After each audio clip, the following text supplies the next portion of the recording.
जय सीताराम, भज प्यारे मन सीताराम, सीताराम सीताराम, भज प्यारे मन सीताराम। रघुपति राघव राजा राम, पतित पावन सीताराम। रघुपति राघव राजा राम, पतित पावन सीताराम। रघुपति राघव राजा राम, पतित पावन सीताराम। रघुपति राघव राजा राम, पतित पावन सीताराम। पतित पावन सीताराम।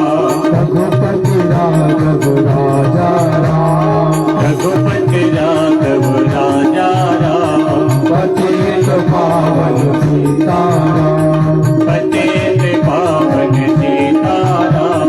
रघुपति राघव राजा राम, रघुपति राघव राजा राम, पतित पावन सीताराम। पतित पावन सीताराम। रघुपति राघव राजा राम, रघुपति राघव राजा राम, पतित पावन सीताराम। रघुपति राघव राजा राम, पतित पावन सीताराम। रघुपति राघव राजा राम। बोलिए सीताराम भगवान की। जय।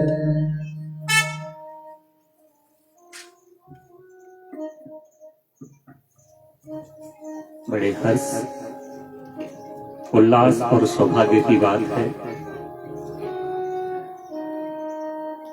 आप सभी भागवत सेवा समिति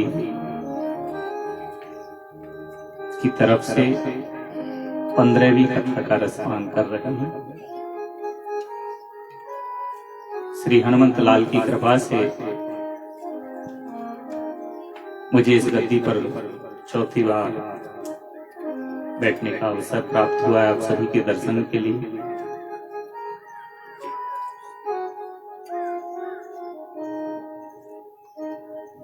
गत पिछले 2 वर्षों से भगवान के दरबार में मेरी अनुपस्थिति, उसके लिए हनुमंत लाल स्वयं मति कारक है।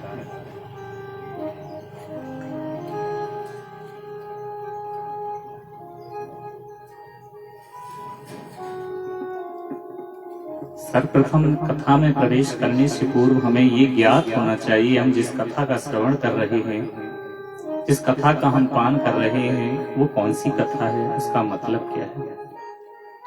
आज हम सब कलश यात्रा में सम्मिलित थे, इस कारण से आज कथा में थोड़ा विलंब हुआ है। आइए इस आज मंगलाचरण में हम प्रवेश करेंगे। जो हमारे सामने साक्षात उपस्थित ग्रंथ है, ये कोई पुस्तक नहीं, ये कोई किताब नहीं, ये साक्षात राघवेंद्र सरकार का स्वरूप है।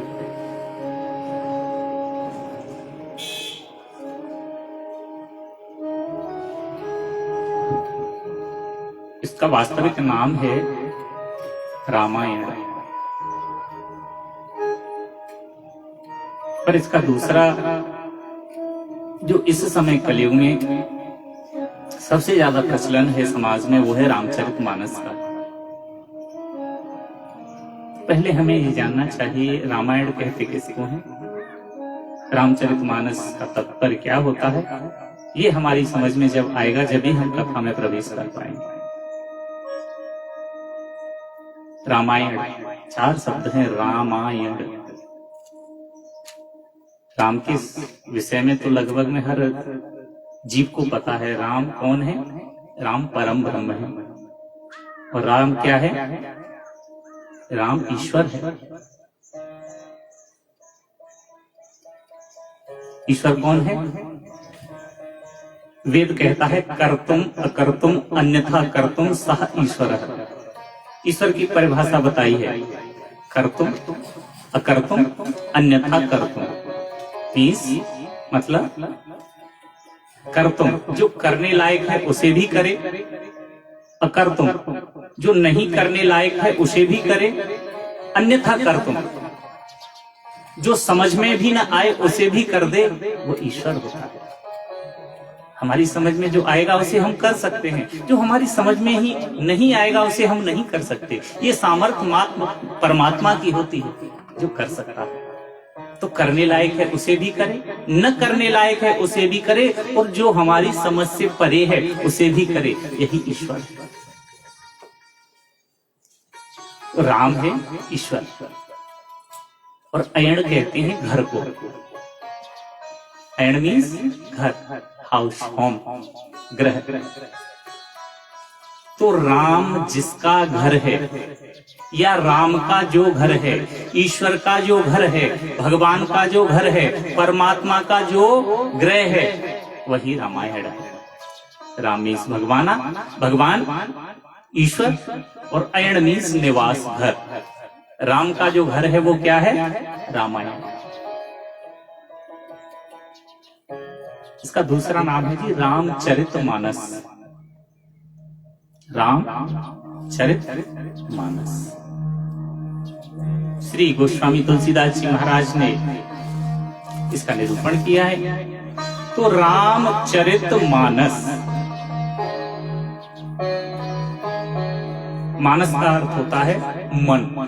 हमारा जो मन है यही मानस, और चरित मीन्स चरित्र, कैरेक्टर, और राम ईश्वर। यानी कि हमारा जो चरित्र है वो मन के द्वारा, ऐसा हमें अपना चरित्र बनाना चाहिए। कैसा? जैसा ईश्वर का था। ईश्वर का कैसा चरित्र था अभी बताएं कि ईश्वर की परिभाषा, कर्तुम अकर्तुम अन्यथा कर्तुम सह ईश्वर। ऐसा अगर हमारा चरित्र बन जाए, ऐसा हमारा चित्त बन जाए। इसका दूसरा तात्पर्य बहुत सरल भाषा में समझिए। रामचरितमानस, मानस को छोड़ दीजिए। मानस का तात्पर्य वैसे मन से आया है, लेकिन आप मानस का तात्पर्य प्यूपिल से मानिए, मनुष्य से मानिए, हम जीव से मानिए। इस जीव का चरित्र, चरित्र मीन्स चरित्र, कैरेक्टर कैसा होना चाहिए? बोले जैसा राम का। इस मनुष्य का चरित्र राम जैसा अगर हो जाए, वही रामचरितमानस है। इसीलिए इसको पढ़ने के बाद भी अगर हमारा मन, हमारा जो चरित्र है, अगर राम के किए हुए पर नहीं चल पाता, तो हमारा इसका सुनना निरर्थक है। अरे पूरा नहीं तो थोड़ा सा ही सही, लेकिन उसमें से कुछ न कुछ हमें प्राप्त होना चाहिए। राम कौन है? ईश्वर। राम ने जो किया वो हमें जीवन में करना चाहिए, वो जीवन में ध्यान रखिए। राम ने जो किया है वो जीव को करना चाहिए, और कृष्ण ने जो कहा है उसे जीव को करना चाहिए। कृष्ण ने जो किया है वो नहीं करना, कृष्ण ने जो कहा है। कृष्ण ने क्या कहा है? कृष्ण ने गीता का व्याख्यान किया है अपने मुख से। गीता साक्षात भगवान का मुख से कंठस्थ की हुई गीता, भगवान की वाणी है गीता। तो भगवान ने जो कहा है वो हमें करना है, कृष्ण ने जो कहा है वो करना है, और राम ने जो किया है वो करना है। हमारे सनातन धर्म में 3 ग्रंथों की बड़ी विशेषता बताई गई है। भागवत, गीता और रामायण। और तीनों शास्त्र अपने आप में निपुण है, पूर्ण है। एक है इसमें से योग शास्त्र, एक है वियोग शास्त्र, और एक है प्रयोग शास्त्र।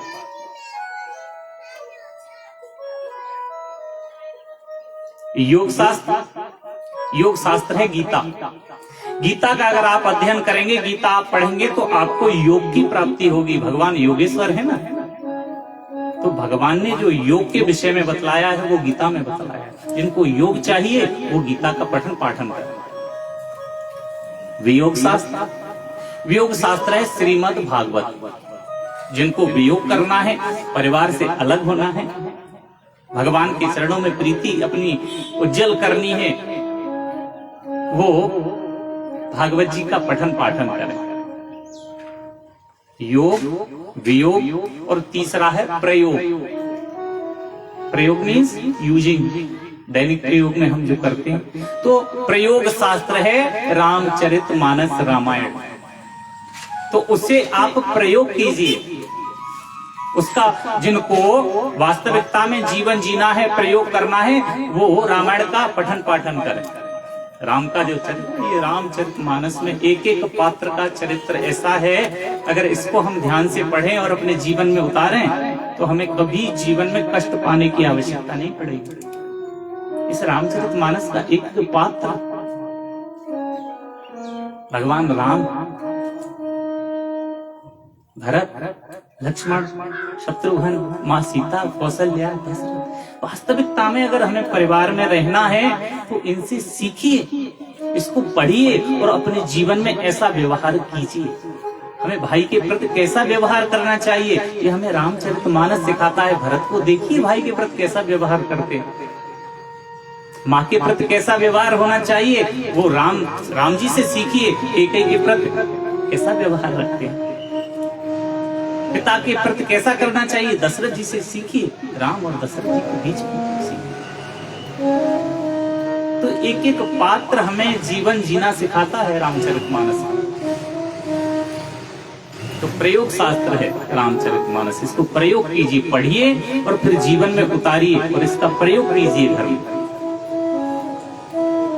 अच्छा, ये जो रामचरितमानस है, इसका निरूपण कहां से हुआ, कहां से आई है?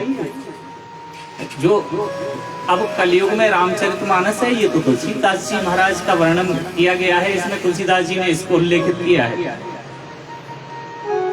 और जो वाल्मीकि रामायण है वो वाल्मीकि जी ने लिखी है। लेकिन इनसे पहले, बोले इनसे पहले भी महाराज ये थी, तो सबसे पहले इसका उल्लेखन किसने किया? तो सबसे पहले इसके उल्लेखन के विषय में आया है रच महेश निज मानस राखा। महेश कौन है? महेश कहते हैं भगवान भोलेनाथ। सर्वप्रथम इसका उल्लेखन भगवान भोले शंकर जी ने किया और रच महेश निज मानस राखा, इसको रच करके मन में धारण कर लिया, बाहर उजागर नहीं किया।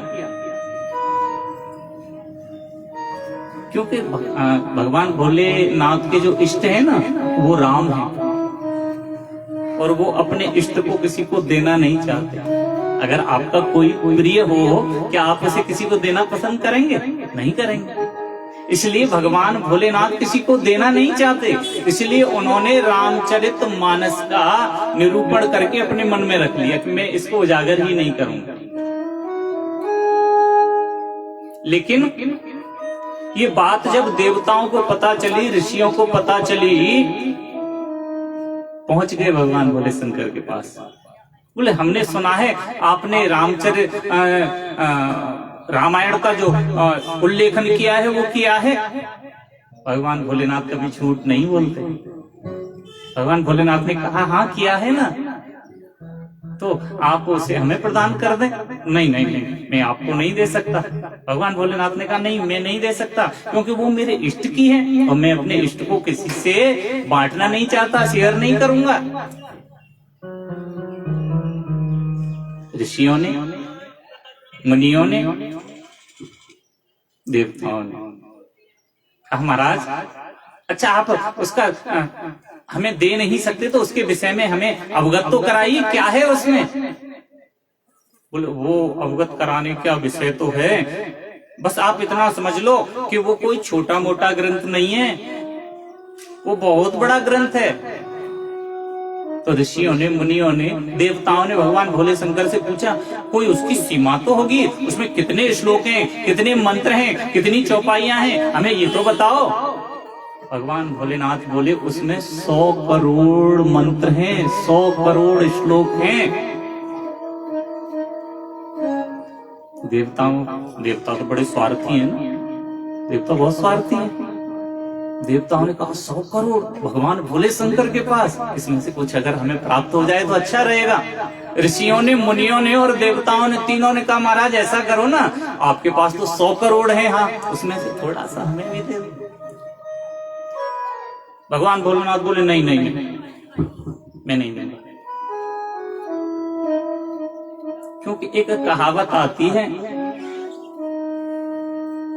अधूरा ज्ञान हमेशा खतरनाक होता है। अधूरा ज्ञान खतरनाक होता है, इसलिए अगर मैंने तुम्हें इसमें से थोड़ा सा दे दिया तो ये खतरे की बात हो जाएगी। आहा, देवता बड़े स्वार्थी हैं। भगवान भोले शंकर से कहने लगे तो फिर ऐसा करो ना, फिर अधूरा क्यों दे रहे हो, पूरा ही दे दो। भगवान भोलेनाथ कहने लगे अगर मैं तुम्हें पूरा दे दूंगा तो फिर ये ऋषि आए हैं, ये मुनि आए हैं, ये बुरा मानेंगे। तो देवता बोले थोड़ा थोड़ा इन्हें भी दे दो। बोले थोड़ा थोड़ा नहीं, मेरे यहाँ कोई ऐसा नहीं चलता प्राइवेट काम चलता हो, नहीं मेरे यहाँ तो सब बराबर हैं। तो बोले महाराज फिर बराबर बराबर दे दो। भगवान भोलेनाथ ने 100 करोड़ श्लोक की रामायण लिखी और आग्रह करने पर कहने लगे कि मैं इसे बराबर बराबर बांट देता हूं। तो कहते हैं 33 लाख तीनों को दे दिए, देवताओं को, ऋषियों को और मुनियों को। जब 33 लाख दे दिए तो 33 प्लस 33 प्लस 33 कितने हो गए, 99 लाख। अब 99 लाख जब दे दिए तो 1 लाख बच गए। अब 1 लाख जब बचे तो देवताओं ने कहा महाराज आप तो ये कह रहे थे कि मैं अधूरा ज्ञान किसी को देता नहीं, इसलिए आप पूरा दीजिए ना।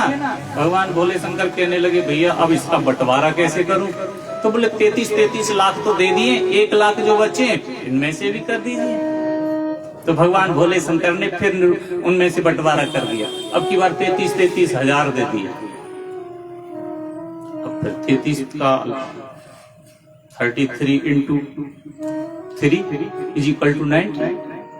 फिर वही 99 पे जाकर के बात अटक गई।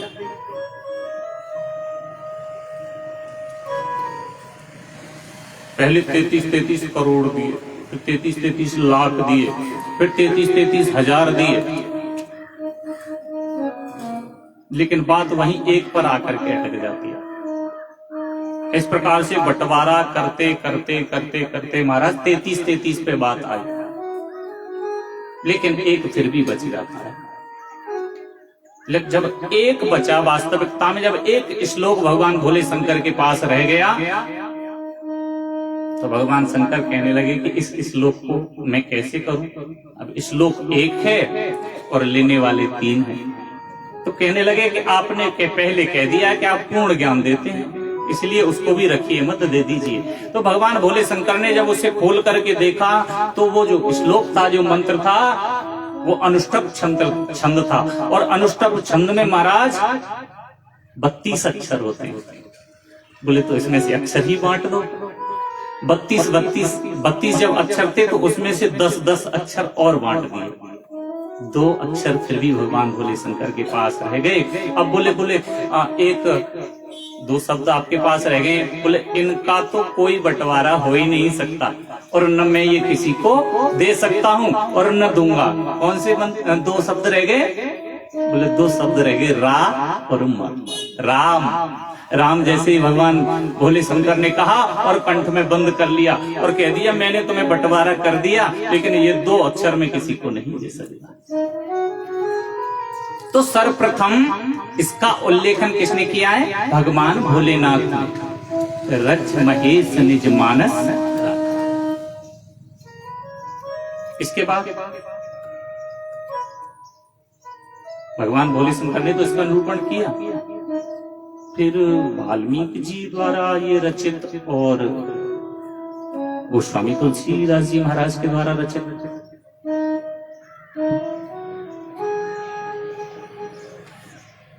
बहुत ध्यान से सुनिए। जिस समय भगवान ने राक्षसों का वध कर दिया, राक्षसों का वध करने के बाद भगवान राम का राज्याभिषेक हुआ अवधपुरी में। जितना वानर समुदाय था भगवान के साथ आया और भगवान ने सबसे ये कहा कि अब बहुत समय हो गया आपको मेरे साथ रहते हुए, अब मैं राजकाज संभालूंगा, आप अपने अपने स्थान के लिए चले जाइए। सभी जाने लगे। सुग्रीव जी जाते हैं, विभीषण जाते हैं, अंगद जाते हैं, नल नील इत्यादि सब चलते चले जाते हैं। लेकिन हनुमान जी महाराज जब जाने लगे तो हनुमान जी महाराज के नेत्र सजल हो गए। भगवान, मेरा तो जन्म ही आपके चरणों की सेवा करने के लिए हुआ है, मुझे आप अपने चरणों से अलग मत कीजिए। भगवान भोलेनाथ का साक्षात स्वरूप है श्री हनुमान जी महाराज।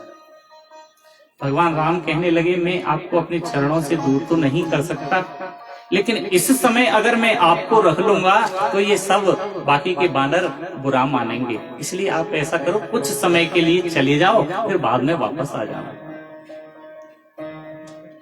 और महाराज वही हुआ। हनुमान जी महाराज कुछ समय के लिए भगवान के चरणों से दूर हुए, लेकिन जब चरणों से दूर हुए तो हनुमान जी महाराज कहते हैं कि अब मुझे क्या करना चाहिए। अगर मैं भगवान राम के चरणों में रहता हूँ, भगवान के पास रहता हूँ, तो मैं भगवान के चरणों की सेवा करता हूँ, भगवान की सेवा में रहता हूँ। लेकिन मैं चरणों से दूर हो गया, भगवान से दूर हो गया हूँ, तो मैं अब सेवा किस प्रकार से करूँ। मन में विचार आया क्यों न मैं भगवान के गुणानुवादों को लिख करके वर्णन कर दूं। बहुत ध्यान से सुनिए।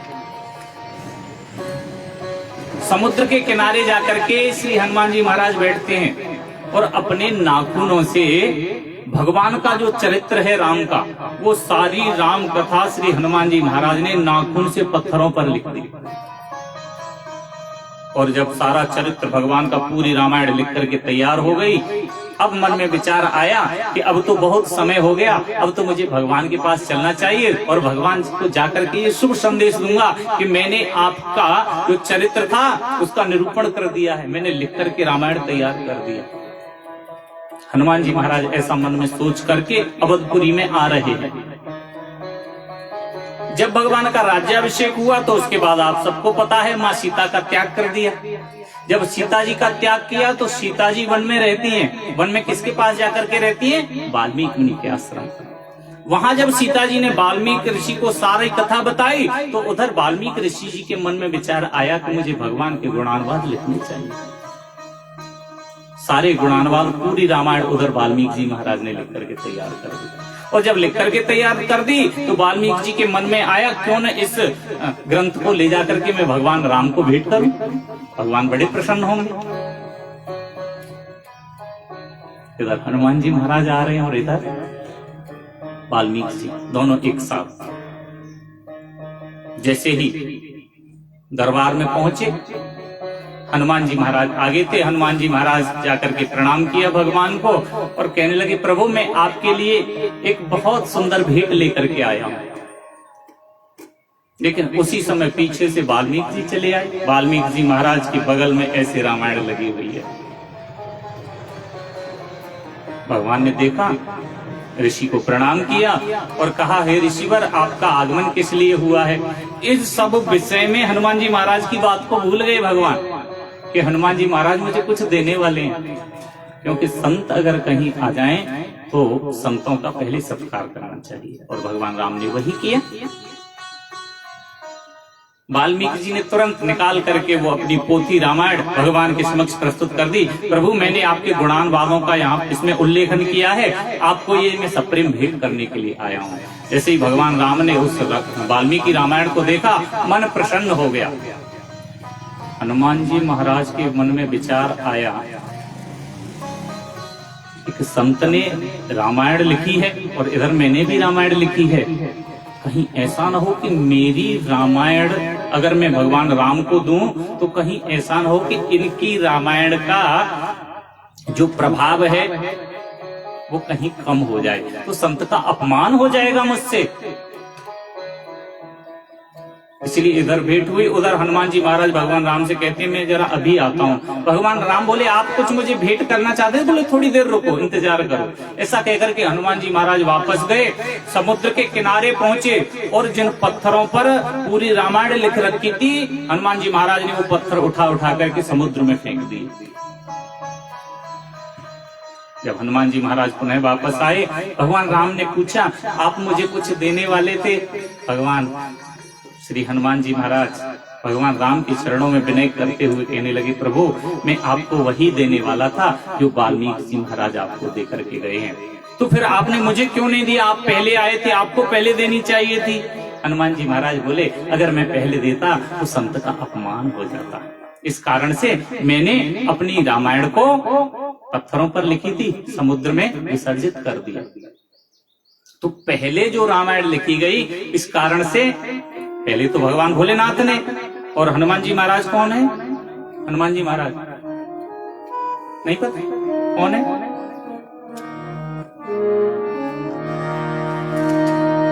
शंकर सुवन केसरी नंदन, शंकर सुवन केसरी नंदन, तेज प्रताप महाजग वंदन, तेज प्रताप महाजग वंदन, शंकर सुवन केसरी नंदन, शंकर सुवन केसरी नंदन, तेज प्रताप महाजग वंदन, तेज प्रताप महाजग तेज प्रताप महाजग वंदन, शंकर सुवन शंकर सुवन शंकर सुवन शंकर सुवन केसरी नंदन। हनुमान जी कौन है? शंकर सुवन।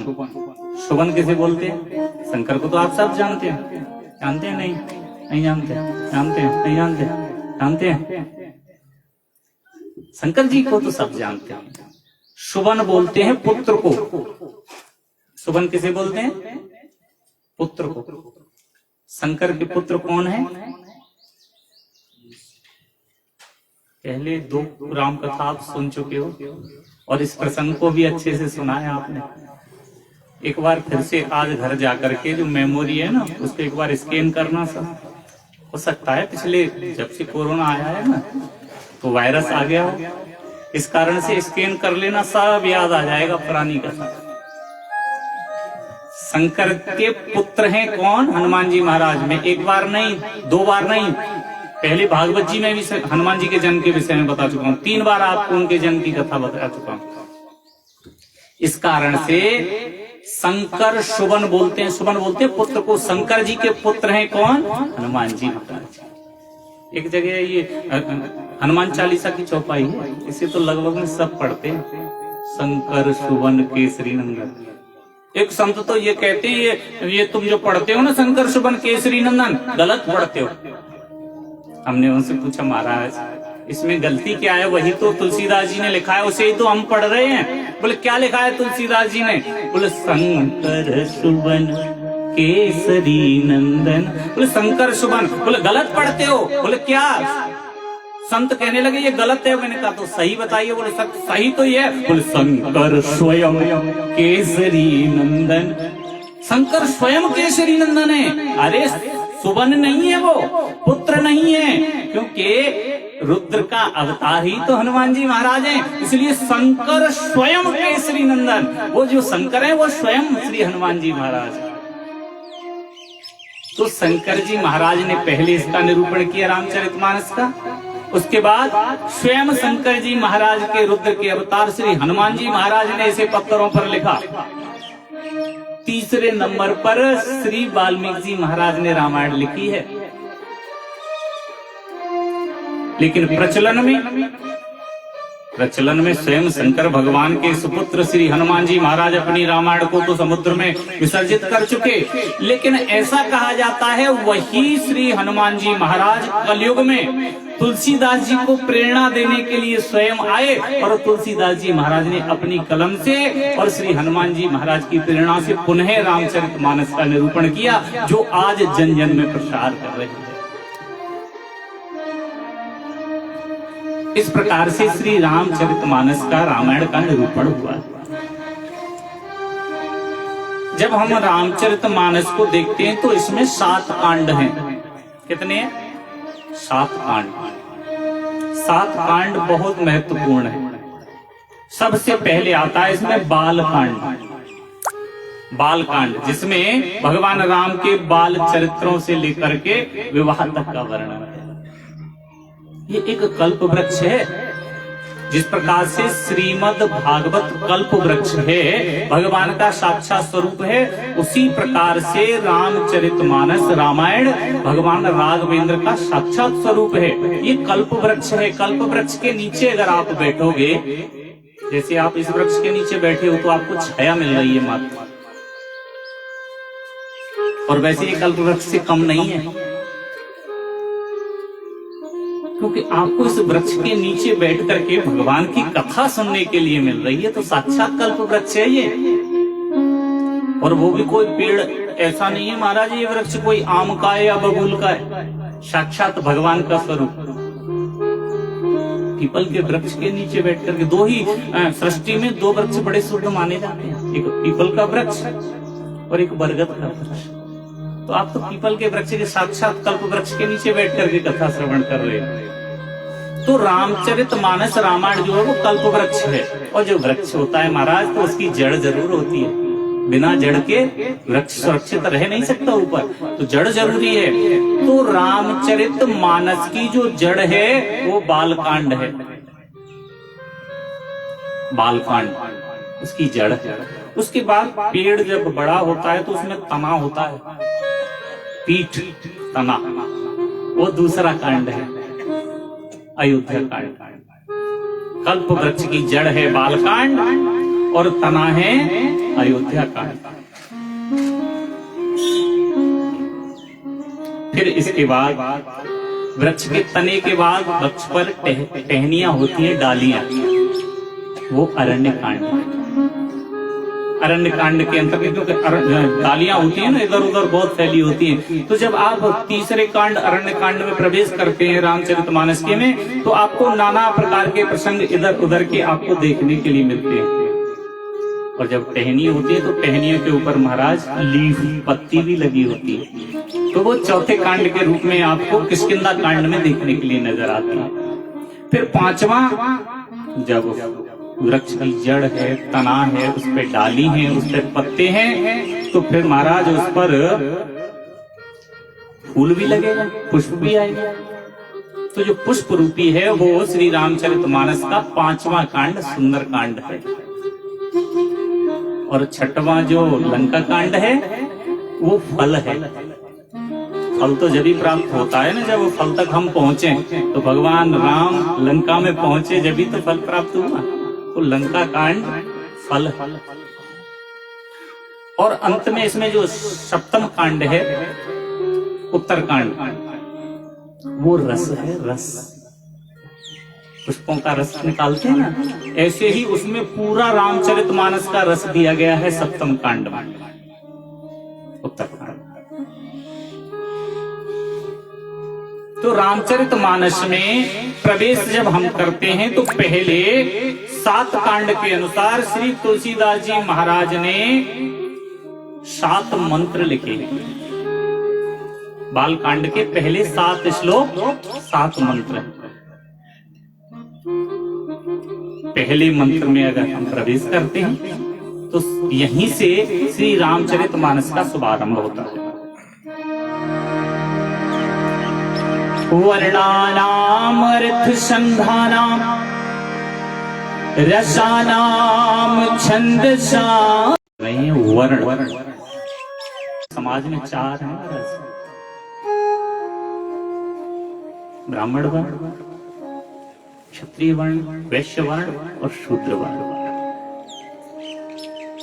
लेकिन यहाँ पर जो वर्ण का तात्पर्य दिया गया है, यहाँ वो कोई जातिवाद वाला नहीं दिया गया है। यहाँ वर्ण का दिया गया है तात्पर्य वर्णमाला से। वर्णमाला तो आप सब जानते हैं, पहले कभी पढ़ी होगी, अब तो याद भी नहीं रहती। वर्णमाला बच्चे पढ़ते हैं ना, आजकल के तो बच्चे ही वर्णमाला भूल गए। बच्चों को वर्णमाला आजकल सिखाई नहीं जाती, हमारे समय वर्णमाला सिखाई जाती थी। और वो वर्णमाला महाराज, वर्ण अक्षर वही जड़ है। अब तो बच्चों को ABCD सिखाते हैं, आ ई नहीं सिखाते। तो यहाँ अर्थ आया है वर्णा नाम अर्थ संघानाम। वर्ण बोलते हैं अक्षरों को, नाम बोलते हैं भगवान के नाम को, अर्थ बोलते हैं अंशर को। वर्णा नाम अर्थ संघानाम, संघ बोलते हैं समूह को, रसानाम रस, छंद सामपि छंद, और मंगला नाम च कर्तारो, मंगल करने वाली। वंदे वाणी विनायको, यहाँ दो देवताओं की एक साथ स्तुति की गई है। वंदे वाणी, वाणी की अधिष्ठात्री कौन है? वाणी देने वाली माँ सरस्वती, उसी के लिए यहाँ वर्णन किया गया है। वंदे वाणी, वाणी देने वाली माँ शारदा।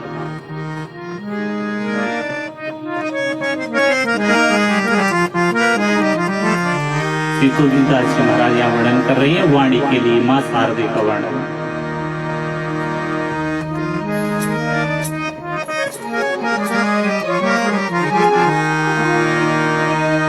मेरे कंठ बसो महारानी, कंठ बसो महारानी, मेरे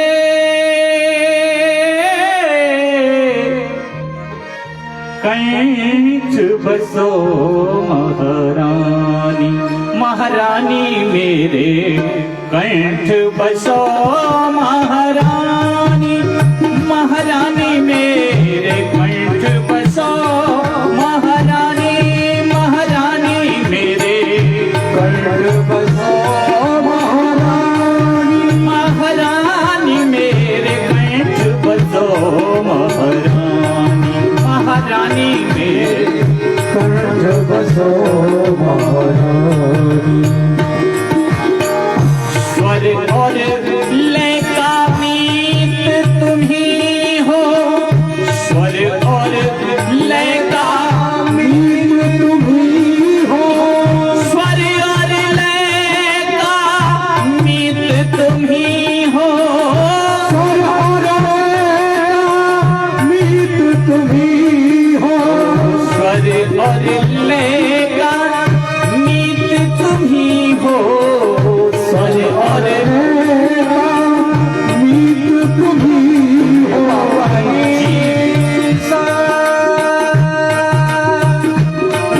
रे बाबा रे सारे गा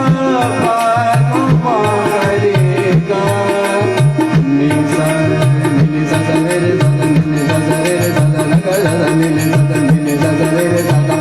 स्वर और लय का मीत तुम्ही हो, जीवन का संगीत तुम्ही हो, जीवन का गीत तुम्ही हो, हाथ दया का सिर पे रख दो, हाथ दया का सिर पे रख दो, दया करो कल्याणी महारानी मेरे कंठ बसो महारानी, महारानी मेरे कंठ बसो महारानी, कंठ बसो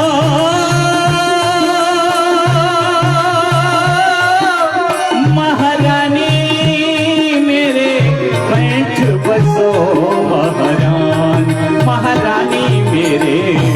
कंठ बसो महारानी महारानी मेरे कंठ बसो महारानी महारानी मेरे कंठ बसो महारानी। श्री तुलसीदास जी महाराज माँ शारदे के लिए यहाँ वंदना कर रहे हैं।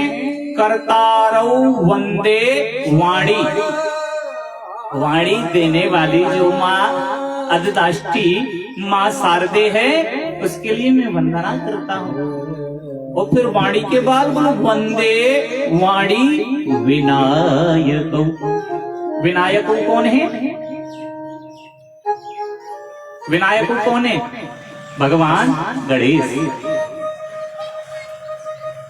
तो ऐसे माँ शारदे और गणेश जी महाराज के लिए श्री तुलसीदास जी महाराज यहाँ वंदना कर रहे हैं। सर्वप्रथम वर्णानाम अर्थ संगानाम रसानाम छंदसामपि मंगलानाम च कर्तारो वंदे वाणी विनायक। फिर दूसरा मंत्र, दूसरा श्लोक तुलसीदास जी महाराज लिखते हैं। भवानी शंकरौ वंदे श्रद्धा विश्वास रूपिणौ याभ्याम विना न पश्यन्ति सिद्धः स्वान्तः स्थमीश्वर। भवानी शंकरौ वंदे, भवानी की वंदना, शंकर जी की वंदना। बोले भवानी और विश्वास, विश्वास भगवान भोले शंकर जो श्रद्धा और विश्वास का साक्षात स्वरूप हैं, मैं उनकी वंदना करता हूँ। याभ्याम विना न पश्यन्ति सिद्धः स्वान्तः स्थमीश्वरम। जिनकी बिना कृपा के सिद्ध जन अपने अंतःकरण में भगवान का दर्शन नहीं कर सकते, भगवान को देख नहीं सकते। अच्छा एक बात बताइए, जब तक श्रद्धा नहीं होगी तब तक कथा में आओगे? और जिनके अंदर श्रद्धा है वो आ गए, और जिनके अंदर नहीं है वो व्यस्त है काफी। अच्छा श्रद्धा तो होती है, और श्रद्धा लेकर के आप यहाँ आए, पंडाल में बैठे, भगवान के समक्ष कथा का श्रवण किया, और आपने भगवान से ऐसा कुछ मन में मांगा कि आपका वो पूर्ण हो गया। और जब पूर्ण हो गया तो फिर आपका विश्वास बढ़ जाएगा या घट जाएगा? बढ़ेगा, क्योंकि विश्वास हो गया पूरा। इस श्रद्धा में ही विश्वास है, तो श्रद्धा लेकर के आते हैं तभी विश्वास का निरूपण होता है। तो ऐसे भगवान भोले शंकर जो विश्वास है और भवानी है वो श्रद्धा है। तो श्रद्धा विश्वास के ऐसे स्वरूप श्री साक्षात भोले शंकर और माँ भवानी को श्री तुलसीदास जी महाराज यहाँ वंदन करते हैं। फिर इसके बाद तीसरा वंदन, वंदे बोधमयं नित्यं गुरुं शंकर रूपिणं यमाश्रितो हि वक्रो अपि चंद्रः सर्वत्र वन्द्यते। वंदे बोधमयं नित्यं गुरुं शंकर रूपिणं।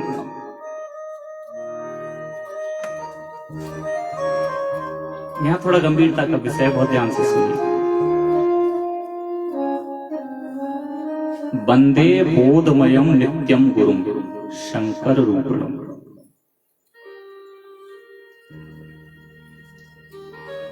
बोधमयं नित्यम, बोध बोलते हैं ज्ञान को, ज्ञान कराने वाले, ज्ञान के जो देवता हैं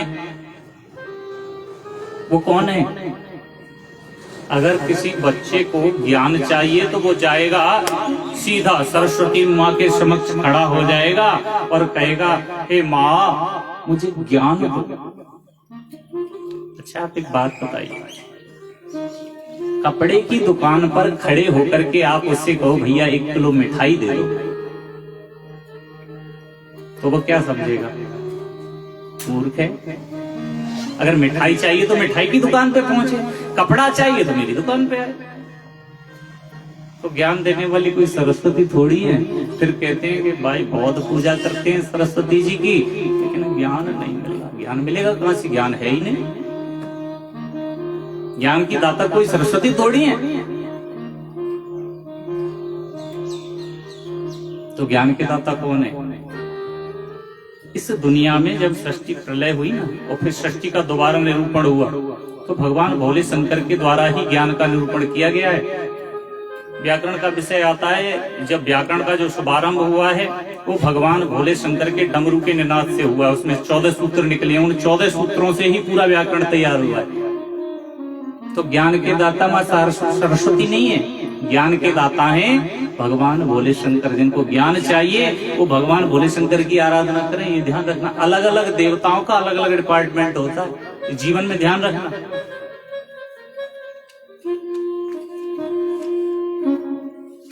अभी बहुत समय बहुत सी बातें बताएंगे। और किसी देवता से कोई जिसके पास उपलब्धि नहीं है, जो चीज अगर आप उससे मांगोगे तो वो कहां से देगा?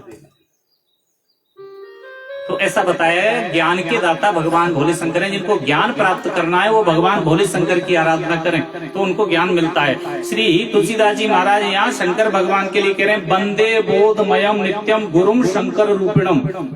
मेरे को ज्ञान कराने वाले ऐसे गुरु, कैसे गुरु? बोले शंकर रूप, शंकर के समान, शंकर के रूप वाले गुरु की वंदना। यमाश्रितो हे वक्रो अपि चंद्र सर्वत्र वंदते। कैसे ज्ञान के दाता हैं? बोले ऐसे ज्ञान के दाता हैं महाराज कि जो चंद्रमा है ना, चंद्रमा टेढ़ा है।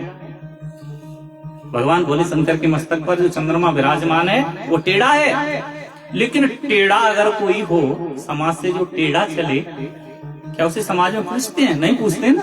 लेकिन चंद्रमा टेढ़ा होते हुए भी भगवान भोले शंकर अपने मस्तक पर विराजमान करते हैं। ऐसे टेढ़े चंद्रमा को भी भगवान भोले शंकर के द्वारा पूजा जाता है। क्योंकि जब भगवान भोले शंकर को पूजोगे तो टेढ़ा चंद्रमा में पूजना पड़ेगा। तो ऐसे ज्ञान के दाता हैं कि टेढ़े व्यक्ति को भी सीधा करना जानते हैं, टेढ़े व्यक्ति का भी सम्मान कराना जानते हैं, मान कराना जानते हैं भगवान भोले शंकर।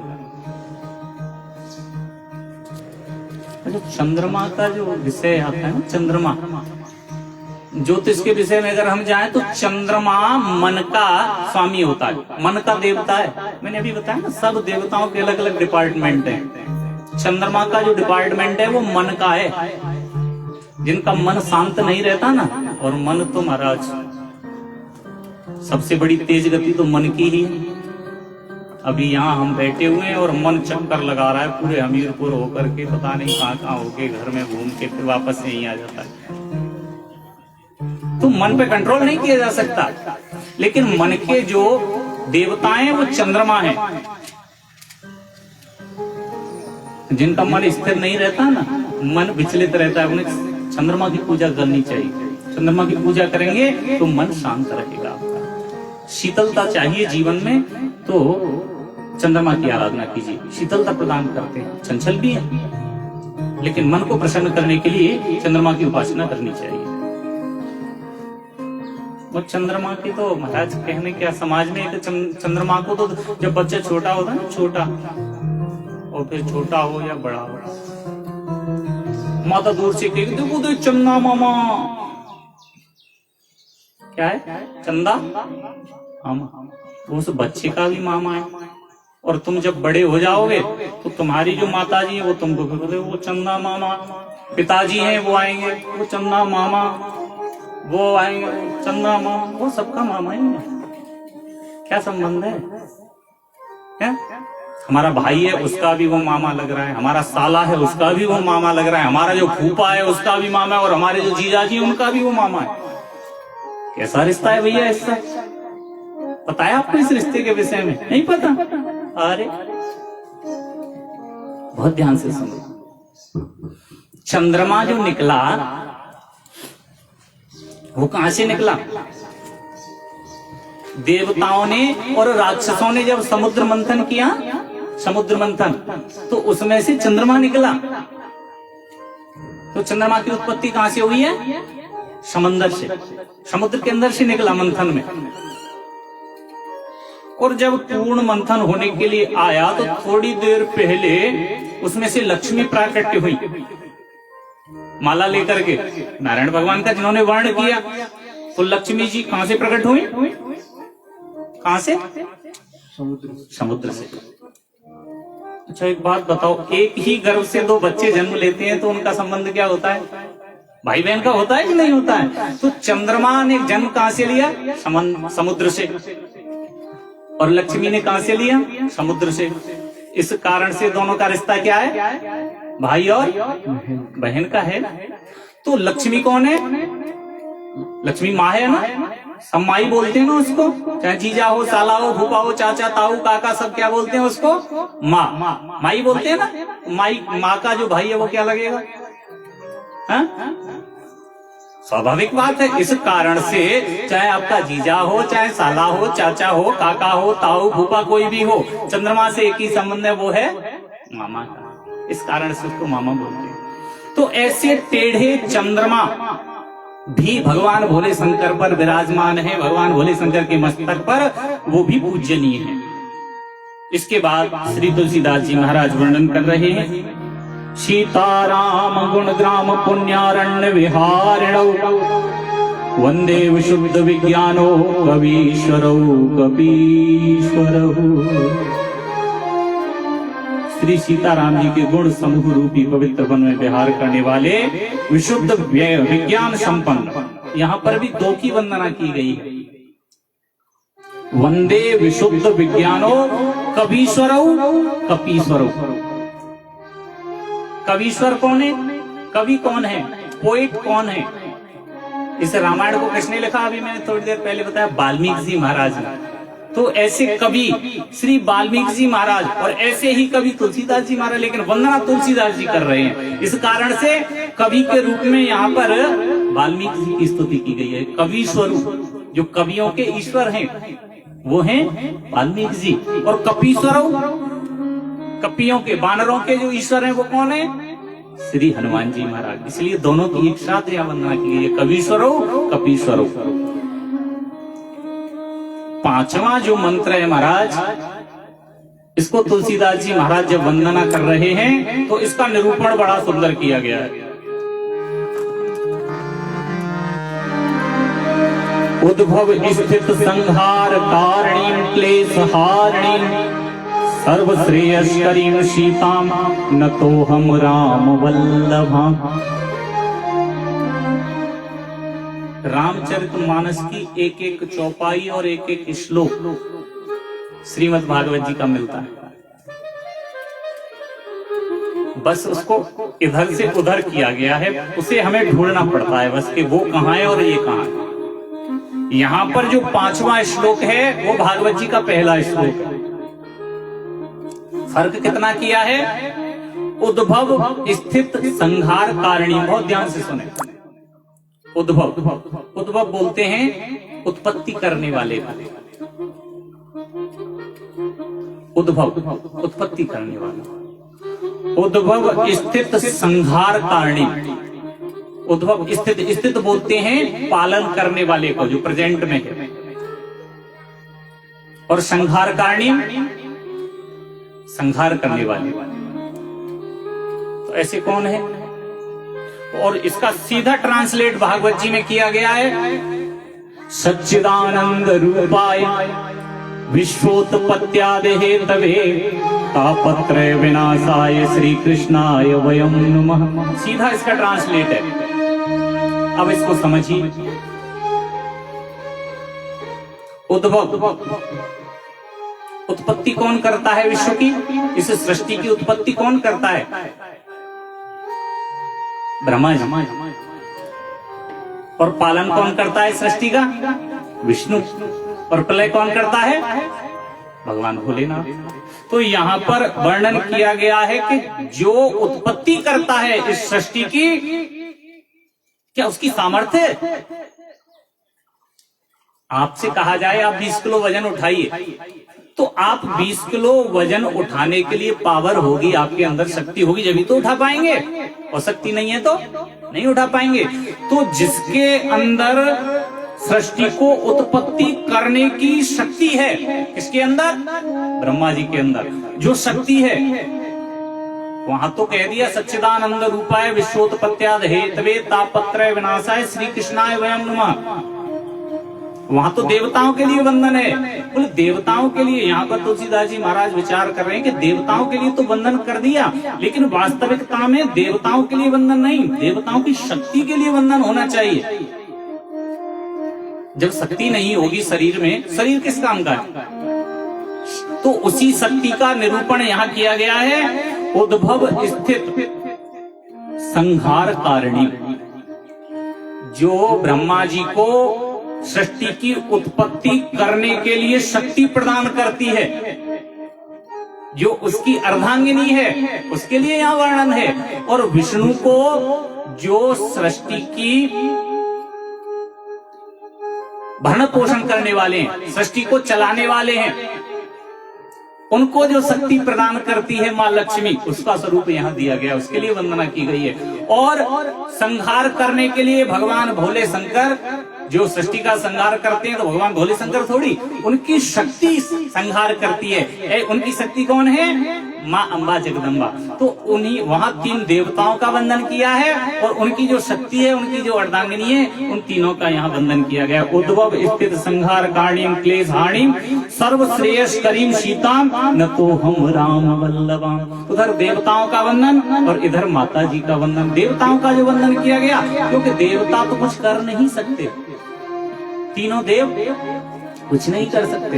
मैंने बताया ना, शरीर में अगर शक्ति है तो ही कुछ कर पाओगे, नहीं है तो नहीं कर पाओगे। तो देवता नहीं कर सकते, इसलिए उनकी शक्ति को शक्ति को यहाँ वंदन किया गया है। ब्रह्मा की अर्धांगिनी को, विष्णु की अर्धांगिनी को, शंकर जी की अर्धांगिनी को। आनंदमयी चैतन्यमयी आनंदमयी चैतन्यमयी आनंदमयी चैतन्यमयी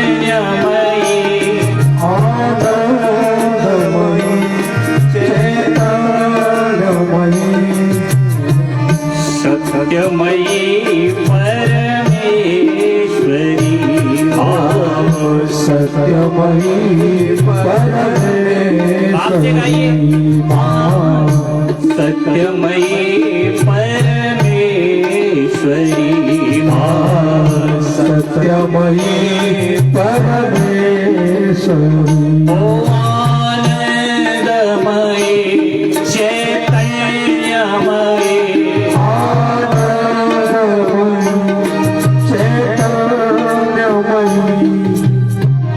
सत्यमयी परमेश्वरी सत्यमयी परमेश्वरी